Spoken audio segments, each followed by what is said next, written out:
Hello friends, welcome back to chins vlog channel. ఈరోజు నేను ఈ వీడియోలో south Indian favourite breakfast pesarattu upma ఎలా చేయాలో చూపిస్తాను. దాని గురించి నేను ఫస్ట్ అయితే ఉప్మా ఎలా చేయాలో చూపిస్తాను. ఉప్మా కోసం ఫస్ట్ ఉప్మా రవ్వని జస్ట్ లైట్గా వేపుకోవాలండి. దాంట్లో కొంచెం అర టీ స్పూను జీలకర్ర వేసి కొంచెం వేపాలి. ఈలోగా నేను పోపు పెట్టేస్తున్నాను.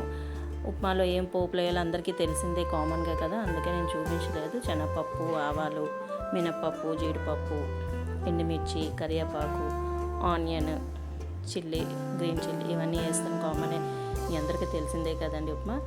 సో ఇలాగా వేసాక లాస్ట్లో నేను కొన్ని యాడ్ చేస్తాను. దానివల్ల ఉప్మా ఫ్లేవర్ మారుతుంది, టేస్ట్ కూడా ఇంకా బాగుంటుంది. అది లాస్ట్లో చూపిస్తాను మీకు. సో ఇలాగ ఉల్లిపాయలు వేసి ఫ్రై చేసేస్తాను. దీని తర్వాత నేను క్యారెట్ వేస్తానండి. ఆనియన్స్ ఎక్కువ ఫ్రై అవ్వక్కర్లేదు. ఈలోగా ఇక్కడ మీడియం ఫ్లేమ్లో రవ్వ వేగుతుంది. ఆనియన్ ఎక్కువ ఫ్రై అవ్వద్దు అక్కర్లేదు. ఈలోగా నేను క్యారెట్ తురుముకున్నాను, క్యారెట్ వేస్తాను.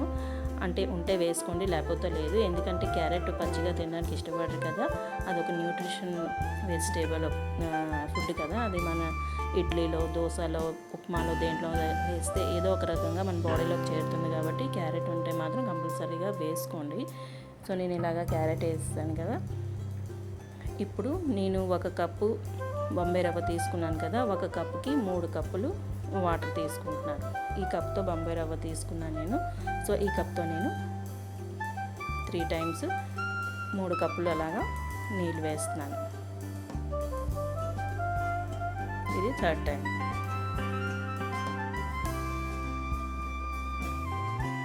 కొంచెం సాల్ట్ యాడ్ చేస్తాను.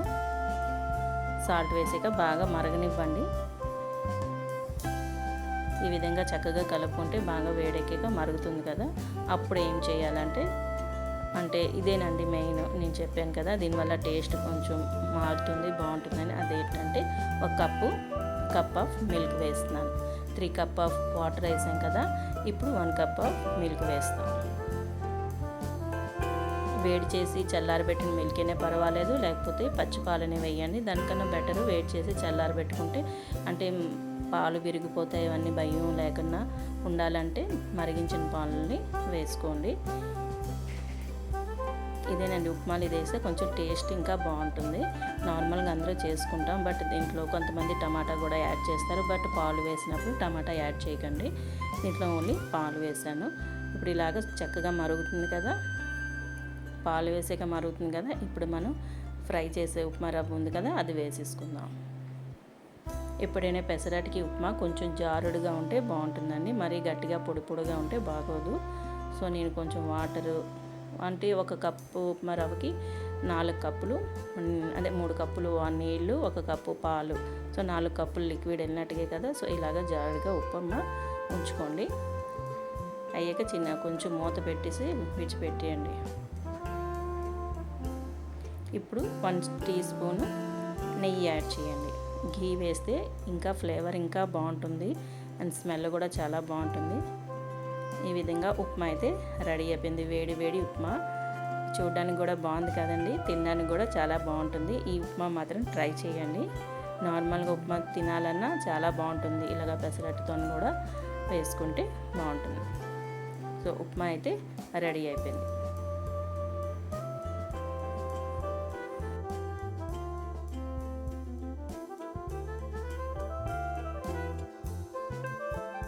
ఉప్మా అయితే కంప్లీట్ అయిపోయింది కదండి. ఇప్పుడు పెసరట్లకి పెసలు నానబెట్టుకుందాం. నైట్ నానబెట్టుకొని మార్నింగ్ చేయండి, చాలా బాగుంటుంది. అలాగా బాగా నానుతాయి కదా. తీసుకున్న తర్వాత పెసలు మిక్సీ చేస్తున్నానండి. దాంట్లో 1 ఆనియన్, మిర్చి అండ్ అల్లం ఇవి వేసేసి గ్రైండ్ చేయండి. ఆనియన్ వేయడం వల్ల పెసరట్టు టేస్ట్ కూడా బాగుంటుంది, నెక్స్ట్ సాఫ్ట్ కూడా వస్తుంది. మిక్సీ పెట్టాక చక్కగా మెత్తగా సాఫ్ట్గా రుబ్బుకోవాలండి. ఈ విధంగా ఇలాగ మెత్తగా సాఫ్ట్గా రుబ్బుకుంటే అట్టు కూడా చాలా బాగుంటుంది. రుబ్బాక ఇలాగ 1/2 అవర్ విడిచిపెట్టేయండి. వెంటనే కన్నా ఒక 1/2 అవర్ విడిచిపెడితే బాగుంటుంది. దాంట్లో జీరా అండ్ ఆనియన్ కట్ చేసి వేసాను. ఆల్రెడీ మిర్చి మనం గ్రైండ్ చేస్తాం కదా, ఆనియన్ ఇంకా జీరా వేస్తే సరిపోతుంది. చిన్న చిన్న ముక్కలు కట్ చేసి వేసుకోండి. కొంతమంది దోశ వేసాక దానిపైన ఆనియన్ వేస్తారు, సరిగ్గా స్టిక్ అవ్వవు కదా. అందుకే నేను ఏం చేశానంటే రుబ్బులోనే మిక్స్ చేసేసాను. ఇప్పుడు దీంట్లో కొంచెం బాగా చిక్కగా ఉంది కదా, కొంచెం నీళ్ళు వేద్దాం. కొంచెం నీళ్ళు వేసి కన్సిస్టెన్సీ చూసుకొని, ఎలాగ మనకి కొంతమంది పలుచగా వేయాలనుకుంటారు, అలాంటప్పుడు కొంచెం పలుచగా కలుపుకోండి. కొంచెం చిక్కగా వేయాలనుకున్న వాళ్ళు ఇలాగా ఉండాలి. దోశ పైన ఇగోండి ఇలాగా రేకు పైన ఇలాగ వేసుకుంటే బాగుంటుంది.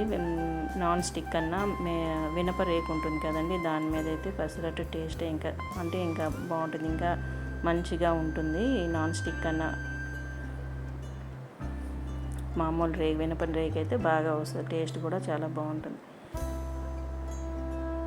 ఈ విధంగా పెసరట్టు వేసుకోండి, చాలా సాఫ్ట్గా మంచిగా వస్తుంది, టేస్ట్ కూడా బాగుంటుంది. ఇవ్వండి, ఇదైతే పెసరట్టు రెడీ అయిపోయింది.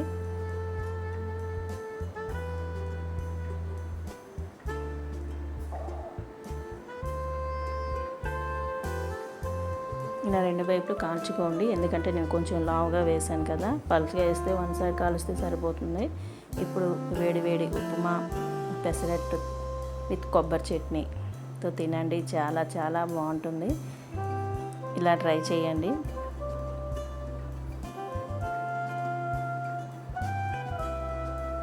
కొంతమంది అల్లం చట్నీ కూడా ఇష్టపడతారు కదండి, అల్లం చట్నీతో కూడా తినచ్చు. నాకైతే కొబ్బరి చట్నీ ఇష్టం, సో నేను కోకోనట్ చట్నీ చేశాను. ఈ విధంగా పెసరట్టు ఉప్మా ట్రై చేయండి, చాలా బాగుంటుంది. ఈ వీడియో కానీ నచ్చితే లైక్ చేయండి, షేర్ చేయండి, సబ్స్క్రైబ్ చేయడం మాత్రం మర్చిపోకండి. Thanks for watching.